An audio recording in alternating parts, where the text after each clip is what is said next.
Hello folks, welcome to my model kit review. This is a model of the Revell Fokker D1 triplane. This is in 1/72 scale. And as you can see, it is tiny. I was not expecting it to be that big. That small, rather. But in saying that, I think it was a very fun kit to build. One thing I will note is that this kit is extremely easy. This kit did come out in 2003, by the way, so the molding was okay. I think it was relatively okay. I've seen better, but I think it was okay. I didn't build the wheels properly, so if I just get down here, show you. Yeah, it's crooked all the time. Oh my gosh. Yeah, I could easily correct that. I could correct that anytime I want, but I just won't because that's how lazy I am. I move on pretty quickly. In saying that though, I think it's a very, very nice kit, and if any of you guys want to build the Red Baron's aircraft, I would definitely suggest you do. This is a German World War I aircraft. It does not come with a pilot, by the way, which I was kind of confused and a bit disappointed about.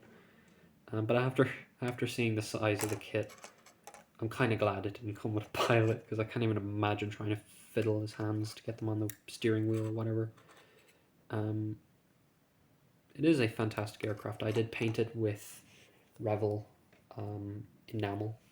Hot Rod Red, I think, or Crimson Red, something like that, for the whole plane. In terms of paint, well, you really only just have two colors, don't you? Unless you want to paint. I just slapped on a tiny bit of acrylic paint in there, but that was just about it for the cockpit. I didn't go into too much detail.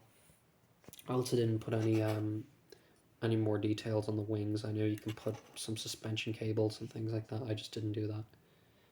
If it was in a larger scale, I probably would, but not for this kit.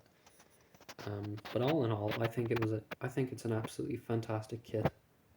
If any of you are interested in building this kit, I would highly recommend you get it. It is old, yes, but I think it is really good. One thing to note: the blades do not move. At least in mine, and I'm pretty sure they don't, because you have to glue them in. But all in all, I think it's a fantastic kit. Anyway, that's my small, short little review of the Fokker D1 triplane. Hopefully you guys did enjoy this video, and I'll see you guys next time. Take care.